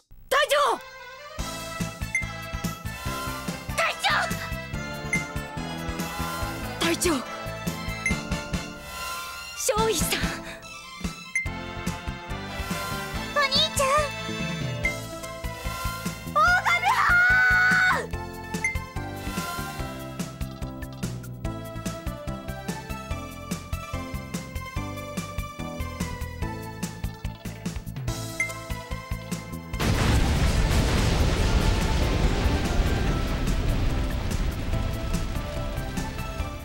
The underground lair begins to collapse, and as the Flower Division make their escape, Tenkai cackles maniacally as he is crushed to death under the rubble. The battle is over, and the Black Hive Council is no more. Tokyo's safe, if a little banged up, but nothing that can't be fixed. The gang strikes a victory pose, Yoneda gets shit-faced and photobombs it, and everyone has a hearty laugh. The end. Wait, what do you mean, insert disc 2? That's right, we're not finished yet. You might be thinking, now that we've touched upon everyone else's emotional baggage, that means it's finally time for a chapter all about Koran, right? Well, no. Not in this game, anyway. That'll have to wait until Sakura Wars 2. No, instead, it's time for romance. Remember how I've been talking about cumulative trust levels a lot? Well, the manual has its own term for it. Romance levels. All the trust you've been building the entire game comes to a point at Chapter 8. 3 months have passed since the decisive battle against Tenkai, and it's New Year's Day. In Japan, there's a New Year's Day tradition called Hatsumode, where you visit a local shrine and pray for happiness or success in the coming year. The character with the highest romance level will ask Ogami out on a Hatsumode date, which you can accept or decline if you'd rather go with someone else. You can only ask out one of the 3 characters Ogami has the highest romance level with, and whoever you pick gets locked in as Ogami's love interest for the rest of the game. Which means it's finally time to address the little French elephant in the room. Yes, one of your romance options can indeed be Iris. I repeat, the now 20-year-old man, Ichiro Ogami, can romance the 10-year-old girl, Iris. FBI, open up! I don't think I need to explain why I have issues with this. The most charitable reading of this is that, in this case, Ogami loves Iris like a sister or like a daughter. That Ogami's just humoring her until she grows out of it. To skip ahead a little bit, you do get character-specific endings depending on your romance option. And indeed, the one you get for Iris is innocuous enough, though Iris still declares her intent to become your girlfriend once she's old enough. This is behavior you probably shouldn't encourage, let alone actively seek out. Still, I suppose there's enough left vague that you could justify it as being more of a filial or parental relationship. Until the Iris ending in Sakura Wars 4? What the fuck?! Anyway, it's time to move on and go on our date with literally anyone but Iris. If you haven't been paying attention right up till now, we're going with Koran. We're in for the long haul too, for the rest of the series, because she's just the best. She's cute, she's funny, and shit, it's just fun to listen to her talk. Seriously, few other characters in games have simply made me smile as consistently as she has. If that makes me a simp, then so be it. I wear the badge with pride. Koran shows up at Ogami's door, letting him know the Kobu are in worse shape than previously thought, following the battle against Tenkai. They're on their last legs, and likely wouldn't be able to withstand another battle. Thankfully, things have been completely peaceful since the battle at Nihonbashi, so as long as this tranquility keeps up, there should be plenty of time to do something about it. With the status report out of the way, Koran asks Ogami if he'd like to go with her for Hatsumode, to which he obviously answers yes! They take a ride on her newly repaired steam-powered motorcycle all the way to Meiji Shrine, and there they have a lovely time, offering a prayer, playing an astonishingly easy shooting gallery minigame, watching a monkey, and discussing childhood pastimes. The rest of the Flower Division meet up with them, despite Ogami and Koran wanting to keep this private, but either way, the fun comes to an end when a familiar face shows up. Alright, I knew we forgot somebody. Yes, Satan is back, and this time, he's brought lackeys of his very own. The Twilight Knights. Come on, don't laugh. Their moms worked very hard on those costumes. Yeah, these guys are named Inoshishi, Shika, and Cho after the card set have the same name in Koi Koi, and they're complete fucking goobers. Oh my god, just look at them. Satan, my dude, how do you expect anyone to take you seriously when you've got this kind of entourage? You're not getting a table at any nice restaurants with these chumps hanging around. Shit, not even a table at the fucking Applebee's. The reason we should be afraid, as it turns out, is because they can summon fucking demons. Not mechanical drones being manipulated by demonic forces, no, but rather, actual, honest-to-God, honest-to-Satan? Demons. The same ones sealed away by the Anti-Demon Task Force 5 years prior, to be precise. Satan's grand goal in all this? Wanton murder and violence. That's really it. He later explains in private that he wants to eradicate humankind in order to bring about new life on Earth, but why he wants to do this is not immediately clear. Not at the moment. At any rate, he's living up to his namesake, if nothing else. Thankfully, Ayame shows up just in time aboard the Flying Whale, with the Flower Division's Kobu in tow, ready for action. Or are they? Turns out, these demons are a whole cut above the robots you've been fighting up to now. Just comparing their defense stats to yours is enough to make your eyes bug out of your skull. Your attacks barely scratch them, and your supers don't do much better. Even the mighty team-up attack, which up to now has been the most powerful tool in your kit, is largely ineffectual. So yeah, shit's bad. Ayame tells Ogami to evacuate the immediate area to make way for a carpet bombing from the flying whale. And afterward, the enemy is weakened enough to feasibly defeat, but it's still an uphill battle. After struggling to take out just 4 of them, the day is saved, but the Kobu have hit their limit. They have been rendered completely unable to function. The following day, the newspaper reports on the incident at Meiji Shrine, detailing the appearance of the demons and the Pyrrhic victory of the Imperial Combat Review, saying, "Wait, I thought we were a secret organization. I mean, I guess enough people have seen us by now, but how do they know the names of the mechs even?" Well, whatever. At any rate, the news of the demons appearing in Tokyo has made everyone hole up in their homes, which as a result has left the city's economy in shambles. Later that night, Kodan pulls Ogami aside for a serious discussion about the Kobu, which Sumire discreetly eavesdrops on. The Kobu are more or less beyond repair, and even if they could be fixed, it's unlikely they could even put a scratch on the demons. What's more, building a whole fleet of new, more powerful spherical armor is a tall order, since the Imperial Combat Review is enough of a money sink as it is, and the recent economic troubles have only compounded the issue. Ogami holds a meeting in the command center, where it's decided that every member is going to go back to basics and train. Spherical armor merely amplifies whatever powers the riders already have, so the stronger they get themselves, the more effectively the mechs will fight in return. Everyone is on board with this plan except for Sumire, Iris, and Kodan. Kodan would rather spend the time coming up with a new invention to help the team, while Iris and Sumire believe the team would simply be better off getting new mechs altogether. Ogami relents and says that while half the team takes the time to train, the other half can do whatever, trusting they know what's at stake. With all that out of the way, it's time for a montage. Ogami and Maria work on their marksmanship, Kodan does computer stuff, Iris and Sumire go shopping, Sakura visits her old teacher to hone her sword arm, and Kanna spends her time in the mountains, indiscriminately murdering cows with her bare hands. What a fucking legend. The 4 of them all return to the theater after 3 weeks, and thankfully, there have been no demon attacks in the interim.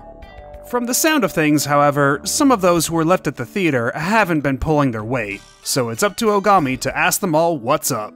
Talking to Sumire, she mentions she's spent the past 3 weeks shopping and dining, which Ogami doesn't seem super thrilled to hear about.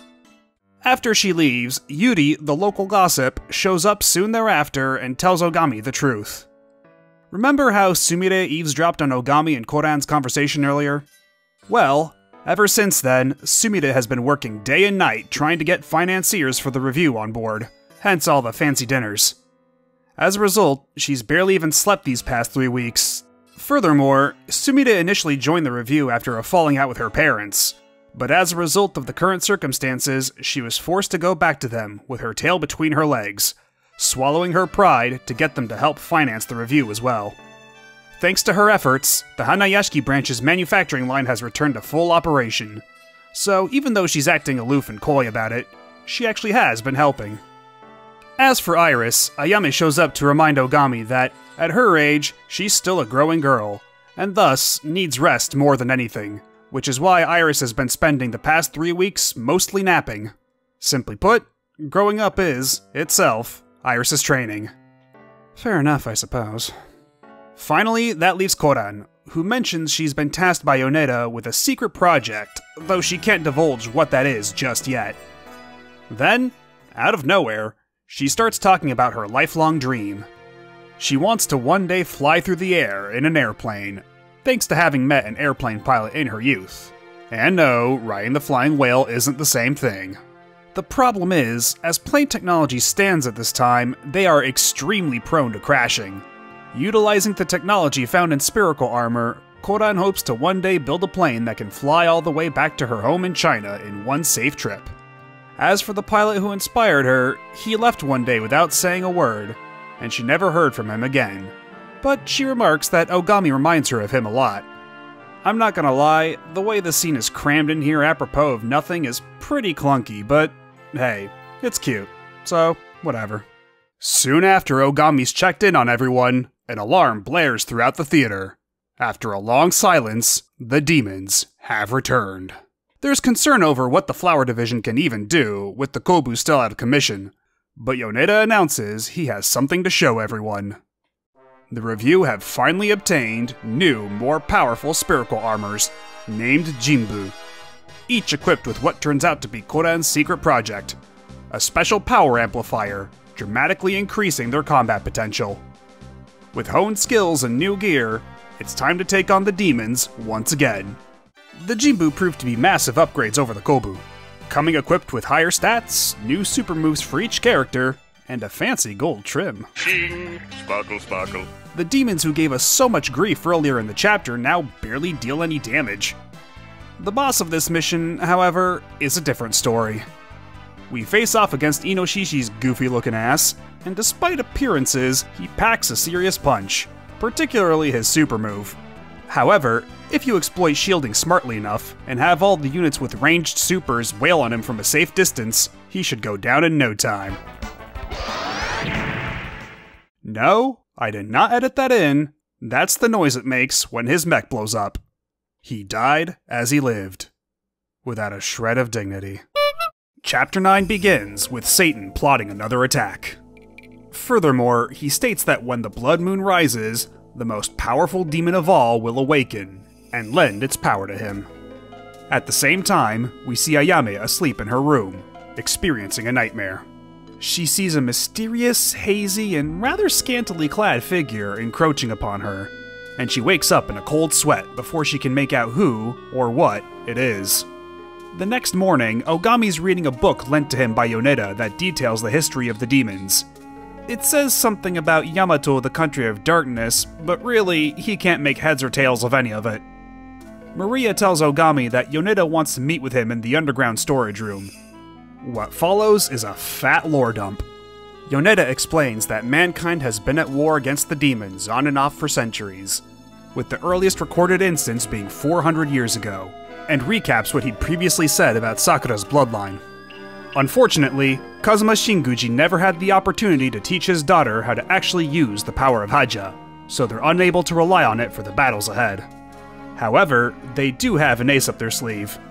3 sacred relics, known as the Majinki, consisting of a sword, an orb, and a mirror. The true purpose of the Imperial Combat Review is to protect the Majinki from falling into the hands of evil. You see, the Majinki act as an amplifier of spiritual energy, meaning that if the bad guys get a hold of it, the demons could become even stronger. So why lock it up in a theater in the middle of Ginza, Tokyo then? Because not only does Ginza happen to be the part of Tokyo with the highest concentration of spirit energy, spiritual energy itself is innate to all living things, stemming from their emotions. And what better way to stir up emotions than theater?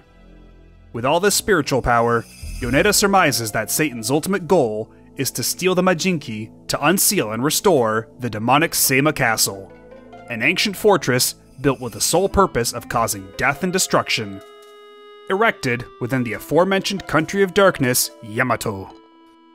This might be confusing to some of you who are already familiar with the name Yamato. For those of you who don't know, in real life, Yamato was a province in medieval Japan, and its land now makes up most of modern-day Nara Prefecture. The name Yamato was also used to describe Japan as a whole because, for a time, the imperial court ruled from the Yamato province. However, the name Yamato is also used interchangeably with a separate country known as Yamatai, as recorded in Chinese historical texts. Whether or not Yamatai and the Yamato province were actually the same place remains a subject of debate to this day. It's safe to assume the Yamato being referred to within Sakura Wars is the one also known as Yamatai, which in this game is represented as a demonic lost country. That is, of course, unless Ojihiroi had some kind of beef against the Nara Prefecture. Get your fucking deer out of here, you damn lowlifes. With the lore dump out of the way, Ogami and Ayame are tasked with guarding the Majinki from any potential intruders, and are made to swear not to divulge the existence of the Majinki to anyone. Not even the other members of the Flower Division are allowed to know. This level of secrecy arouses suspicion amongst the rest of the team almost immediately. leading to the chosen love interest, in this case Koran, to believe Ogami is having a fling with Ayame. Koran later confronts Ogami in private, asking if he's hiding something from her. Ogami has the choice to ignore his orders and tell her the truth, which seems to assuage her fears, while the others all eavesdrop from the other side of the door. You've got a lot of fucking nerve saying that, don't you? Later that night, the blood moon finally begins to rise, and Ayame's visions intensify. The mysterious figure from her dreams finally comes into clear focus, and it looks just like Ayame herself. Ayame shuffles to the underground level of the theater as though possessed, before Ogami finds her while carrying out his night watch. She starts strangling Ogami right on the spot, before his pleas make her snap out of it. She then asks Ogami to hold her before she lashes out again. And no! The alarm rings out as Satan's henchman, Shika, attacks the theater to buy time for the ultimate demon's awakening. Before Ogami leaves, Ayame gives him a loaded gun, ordering him to shoot her if ever she turns. The ensuing battle is a defense mission. The theater has had 2 giant holes blown in it, and the perimeter has been littered with demon summoning devices. If any demon gets inside, it's game over. Destroy all the devices while preventing any demons from getting through, and you'll face off against Shika, who can very easily be cheesed by the shield command. Plus, if you talk shit to him after he uses his super, he'll go berserk and spend his time running around in a frenzy without stopping to shield or manually charge his super meter. Surprisingly, throughout all this, you still have access to your team-up attack, despite what happened earlier. But hey, I'm not complaining. In fact, it's never even brought up again, period. Though you might understand why in just a minute. Shika goes down with a... and the theater is secured. But the problems only pile up from here on.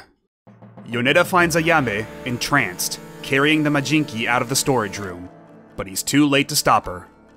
She brings them to Satan, who's waiting atop the theater's clock tower, and Ogami has the option to take the shot and stop her.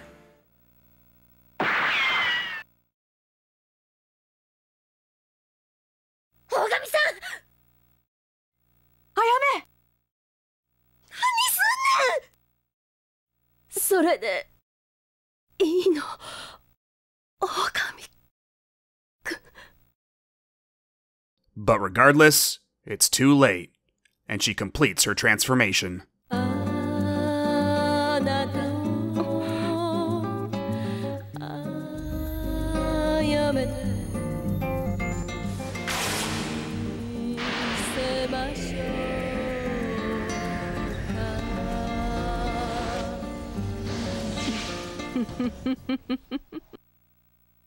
Ayame, the vice commander, is gone, and in her place, Ayame, the demon, has awakened. With the Majinki in hand, Satan and Ayame leave the Flower Division to grieve, as they venture off to restore Seima Castle. Back at the theater, Ogami checks in with everyone. And though nobody blames him for taking the shot, some of them are handling the situation better than others. Ayame has touched the hearts and minds of everyone in the review, and her absence is crushing. Most of them wouldn't even be there if not for her. They owe everything they have to her. This also becomes the pivotal moment in your relationship with your chosen love interest. In this case, Koran is in tears as she tells Ogami about how she first met Ayame. マリア藩のように中の名手でもなけりゃ、カンナ藩のようなごっつい力もない。強いて言うなら、手先がちょっとばかし器用なくらいや。ほんま言うと、学校ってとこにも行ったことないんや。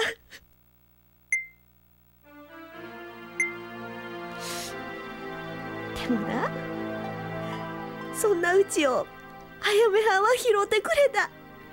日本で勉強もさせてくれた。あやめはんはうちの大事な人なんや。せやのに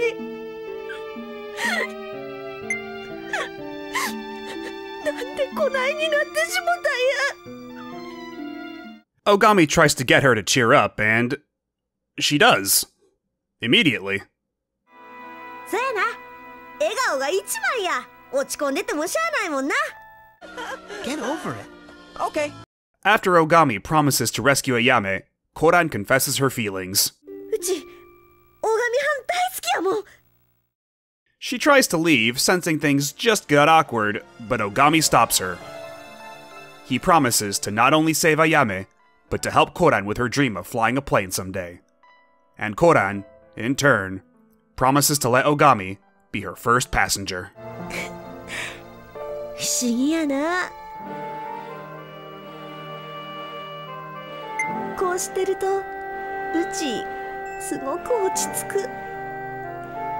なんでやろな。Meanwhile, Satan needs to buy more time while Seima Castle rises from the ocean depths, and sends out Ayame to deal with the review. Cho, Satan's last remaining henchperson, objects and volunteers to do it themselves, feeling a seething jealousy towards Ayame. Back at the theater's command center, Yoneda explains the true power of Seima Castle, as detailed in the Book of Prophecy, Hoshinki Shoden, the book Ogami tried and failed to read earlier. On the night of the blood moon, when the seal is lifted, the sanctuary of the demons shall be restored. Within this sanctuary lies an instrument of ruin. Casting the light of judgment, this instrument shall reduce the earth to ash. Yoneda surmises that the instrument spoken of in this prophecy is, in fact, a spherical cannon, a weapon so powerful it could annihilate all life on Earth. As Yoneda finishes his explanation, no sooner do Ayame and Cho begin their assault on the theater. The Flower Division arrives on the battlefield, and Ogami pleads for Ayame to come back as she takes multiple pot shots at him. Ayame leaves the rest up to Cho, who is desperate to prove their usefulness to Satan, and thus the battle begins with Ogami at a significant health deficit, forced to navigate a battlefield littered with electricity traps and large numbers of demons. It's a rather long and grueling trek to get up to Cho, and more likely than not, you'll be using up a fair number of your shield uses getting there.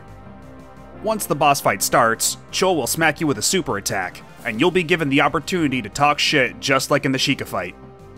This time, doing so drops Cho's attack stat, while completely refilling their super meter. So long as you can survive these two back-to-back supers and you've destroyed the electricity traps in the arena, the rest of this fight is pretty painless, and will soon end with yet another Though Cho is defeated, Satan finally completes the restoration of Seima Castle.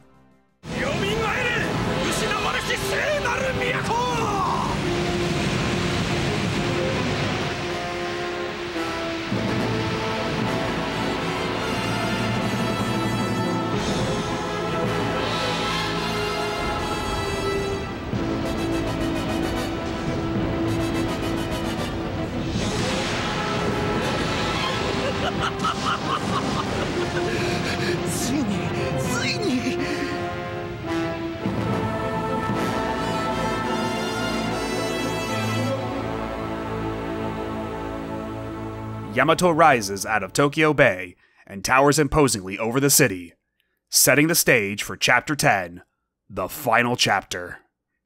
Chaos spreads throughout the city, and the resulting negative spiritual energy begins to feed Seima Castle's spherical cannon. As the Flower Division reconvenes in the command center, Yoneda expresses his pessimism about the present circumstances.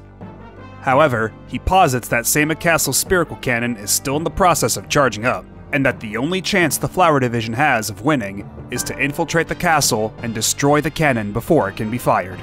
It's a long shot, and there's a chance they might not make it back alive, but Ogami and the others are determined to accomplish the mission and rescue Tokyo. The Flower Division leave aboard the Flying Whale, leaving Yoneda alone to regret his impotence. He resents having to send Ogami and the girls out on what may very well be a suicide mission, while all he can do is sit back and watch. ダメ軍人だ。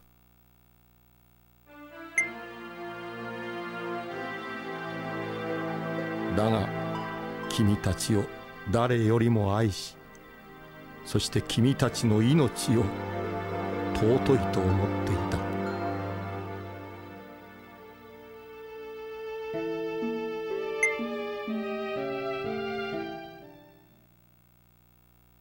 しかし早めくん、断じてこの世界を魔の手に委ねるわけにはいかん。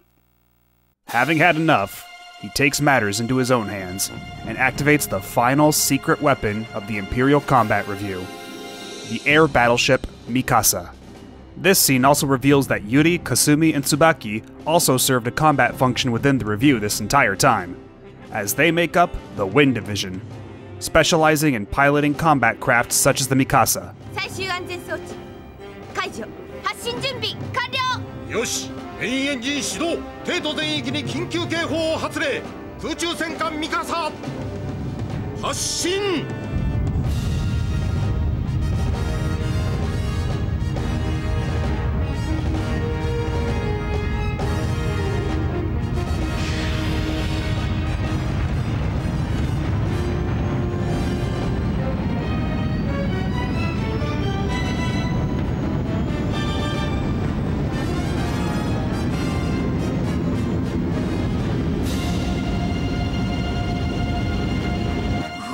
Again, if you're concerned about the logistics of this shit, you're in the wrong series.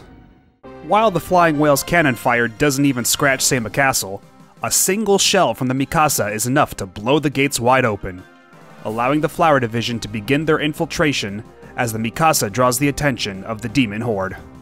The team touches down near the front door of the castle, which is swarming with demons. However, this is a lot less intimidating than it looks. Since they're so closely clumped together, a single team-up attack and a few AoE supers are all you need to make short work of them all. This isn't so much a final gauntlet as much as it is a mere prelude, getting you nice and amped up before the true final showdown. With the demons cleared out, Kanna gets the doors open and the rest of the team proceed to file in. Before Kanna herself makes it in though, who else would show up but the freshly resurrected Twilight Knights? Having become even more powerful in the wake of Seima Castle's return, they pose too great a threat to the outcome of the mission. Kanna smashes the door's controls, locking the Flower Division safely inside while she remains outside to buy them some time. She fights Inoshishi one-on-one, but he proves to be too much for her. 親父、大神隊長、一発でいい。あたいに力をくれ。最後の力を。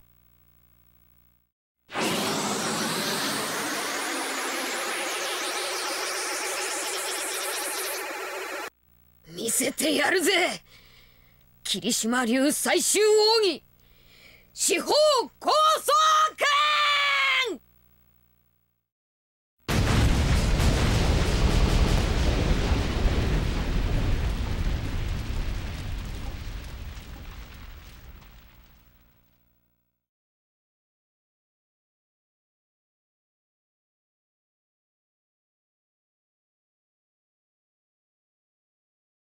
In a final, desperate attack, she defeats Inoshishi, at the cost of her own life.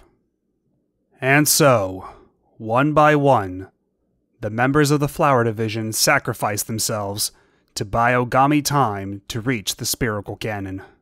Yes, even Sakura, the poster child of the entire series, can die.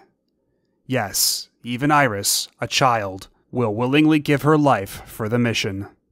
By the end, the only survivor besides Ogami is your chosen love interest. The situation aboard the Mikasa is looking equally grim, as even the mighty battleship is slowly, but surely, being torn to shreds by the demonic swarm. Ogami and Koran alone enter the chamber housing the spherical cannon, and come face to face with Ayame. She challenges Ogami to a duel, one-on-one, which Ogami accepts so that he may attempt to bring Ayame back to the light. Ayame tears into him, attacking him mercilessly as he refuses to fight back, instead pleading for her to return to her old self. She repeatedly mocks him and keeps slashing at him, but he refuses to back down. Eventually, there's an audible hesitation in her voice. どうしたの？君の決意は。の力はこの程度？そんなに私を傷つけるのが怖い？ほんと可愛い子ね。すぐに楽にしてあげるわ。Despite her big talk, she's beginning to falter. But nevertheless, she powers through it to deliver the final blow. When the white flash fades, we see Koran's Jinbu lying on the ground between them, taking even Ayame back by surprise. Though Koran is thankfully still alive, her actions give Ogami a burst of newfound strength, and he vows to do right by the Ayame of old and defeat her current incarnation. The ensuing duel has both fighters on equal footing, though careful guarding and super usage will give you the edge. After a certain amount of health is depleted, we get a glimpse of the old Ayame. 本当に強くなったわね。私の見込んだ通りの人だわ。君はだけどね。Before her evil self regains control. Once Ayame's health has been depleted, we're given the choice to deliver the killing blow. And... Are you fucking kidding me? Anyway, Koran's better now, and Satan sees all this and is like, I'll fight you on your own level! And enters his spherical armor, Kamui. He also summons a bunch of demons, which would make this fight pretty damn scary if they weren't perfectly arranged in such a way that they could easily be taken out with a single team-up attack. Doing so leaves only Satan, and because Satan exclusively targets the love interest, you can just shield her to nullify all his damage while you both stomp him in the nuts. Once you defeat Satan, he... Whatever, fuck it. Once you defeat Satan, he limps his way to the control panel of the spherical cannon, and unleashes the castle's latent energy to accelerate the cannon's charging time. Why he didn't do this in the first place, I can't say. Now, with his finger resting on the button, Satan declares his victory. Back on the Mikasa, Yoneda orders the Wind Division to eject to safety before he makes a desperate last stand. Just as the cannon begins to fire, the Mikasa hurtles towards it.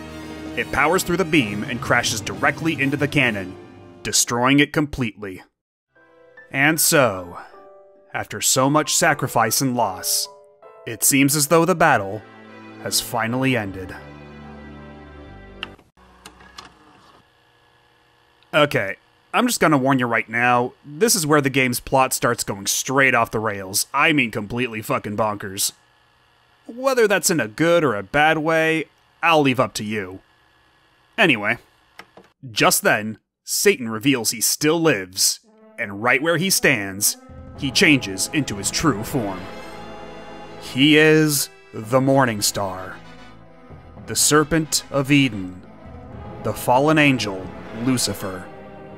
Indeed, this whole time, the man known as Aoi Satan was the earthly vessel for the one true Satan, the devil himself. Oh my god! With his true form unleashed, he declares his intent to rain destruction down upon the earth and judge mankind for their sins. Just then, within the wreckage of Ayame's spherical armor, comes a radiant glow, and from it emerges a dazzling figure.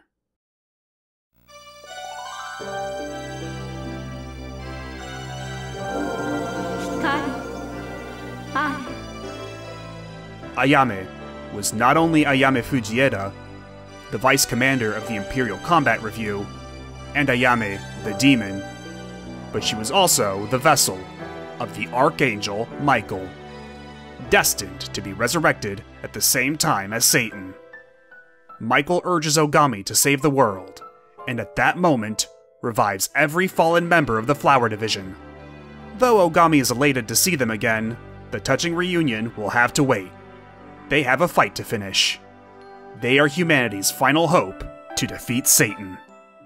Satan is exactly the kind of final boss you'd expect given he's, you know, the fucking devil. He has big, screen-wide attacks that do a ton of damage and some that even physically push you back all the way across the map. It didn't happen during this particular playthrough, so I don't have footage of it, but he can also summon demons onto the field at will, which makes things exponentially more difficult when he does. An effective strategy for this fight is to shield Iris and Kana at varying intervals, depending on which of the two you need alive by any means necessary, and who you need to tank a big hit to build a huge chunk of super meter fast. The damage is usually enough that the other unit's individual heal abilities can keep them afloat for a turn or two before Iris has to come in with the save. But since individual heals are limited, you have to be quick and aggressive.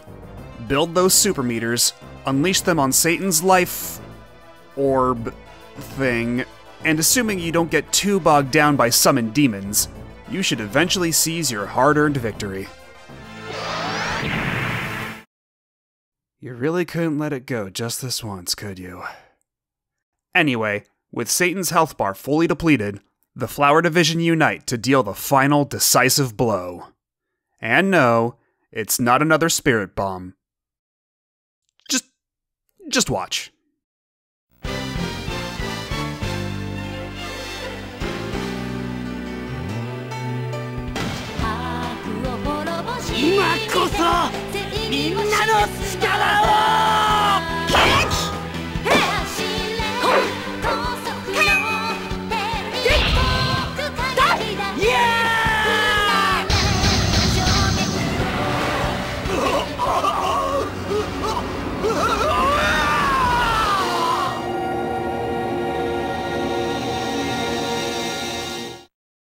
God, I fucking love this game.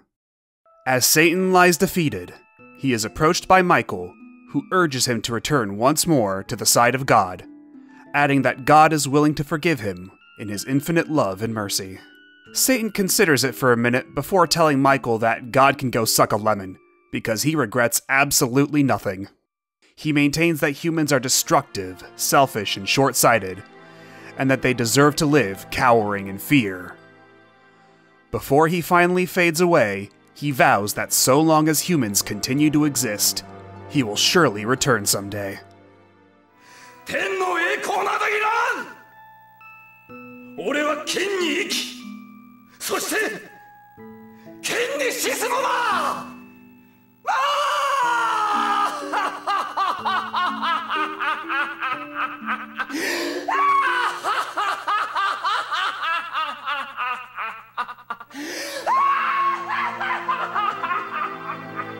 Michael then bids farewell to the members of the Imperial Combat Review, but Ogami is having a hard time saying goodbye. こら、なんて顔してるの？男の子でしょ？ちゃんとしなさ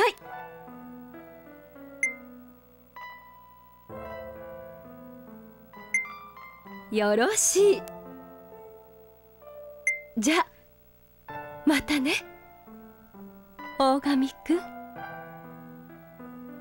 As Michael ascends to the heavens, Yoneda emerges from the rubble. Though it remains ambiguous as to whether he survived the crash or if he was also revived by Michael, the important thing is, he's okay.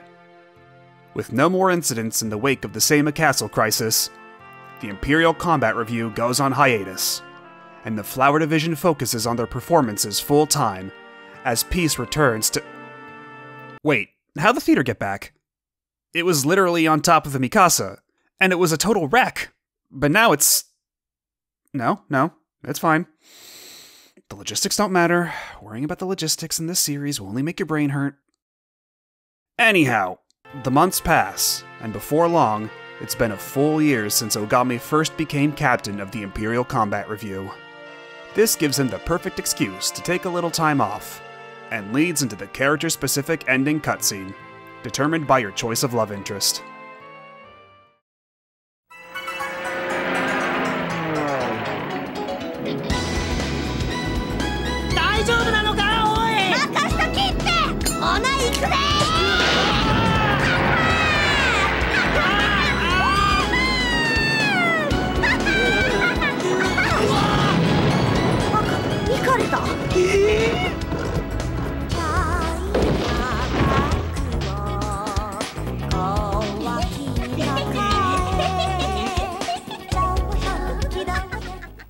The end. So, what did I think of Sakura Wars 1? Coming back to it after having completed my whirlwind tour of the rest of the series. Well, replaying it immediately after my brief fling with Sakura Revolution made me appreciate it a hell of a lot more, that's for sure. It's true that all of the sequels improved upon the template this game established, and revisiting this game, I did find myself sorely missing some of the gameplay features and quality of life improvements introduced in Sakura Wars 2. Such as, yes, the undo button. However, there are still things the first game arguably did better than any other in the series, and among them is its handling of romance. Putting aside the ethical concerns of military officers dating their subordinates, romance mechanics in games are a dime a dozen these days. Though I've liked the characters I've romanced in other games well enough, for example, Fuka from Persona 3 or Tali from the Mass Effect games, none of those games made the romances feel as important or meaningful as the ones in Sakura Wars, particularly the first one. You get tons of unique, variable dialogue with your love interest. How you interact with her directly affects her performance in combat in a non-linear fashion. You get a devastating team-up attack that you generally can only do with her. And she becomes the de facto heroine of the story during the final chapter.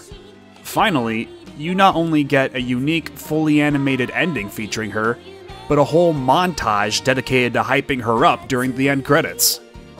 Your romantic relationship isn't just window dressing or a side bonus like in so many other games with romance mechanics, outside of maybe a straight-up dating sim. It really, truly matters to the core game experience. The game is constantly validating your choice and going, "Yo, look how great she is!" It promotes and enables attachment in a way those other games don't quite manage for one reason or another. It's the finest emotional manipulation money can buy.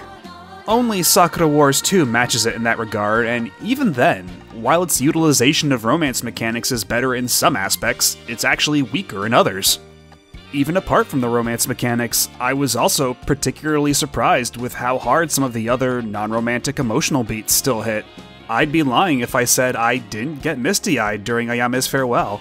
And that was barely minutes after we shot a giant hype laser into space! The whole game would fall apart at the seams if the core cast wasn't as likable as they are, if they didn't foster such a strong emotional connection with the player. I know I've ragged on a few of them quite a bit, but believe me when I say that I do truly like each and every member of the review.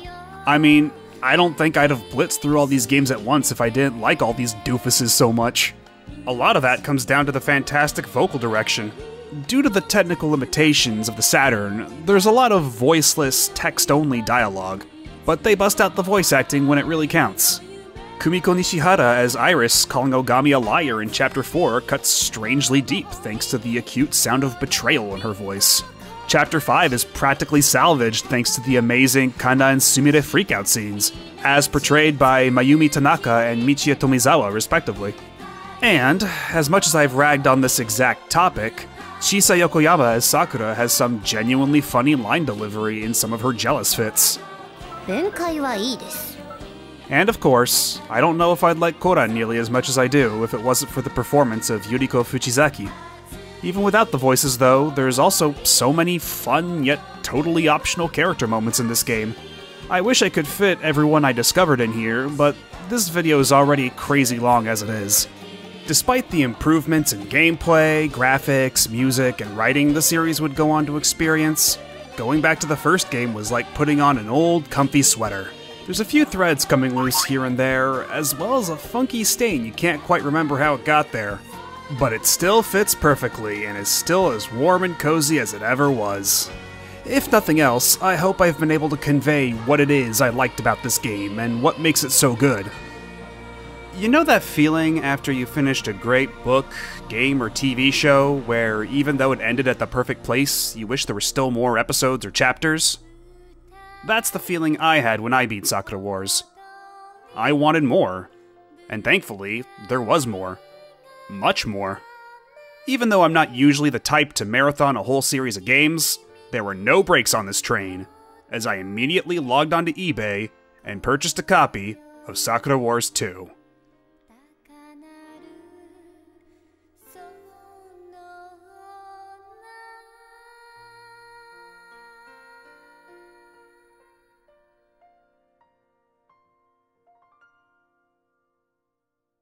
帝国歌劇団花組の公演は以上をもちましてすべて終了いたしました。皆様、お忘れ物のないよう気をつけてお帰りください。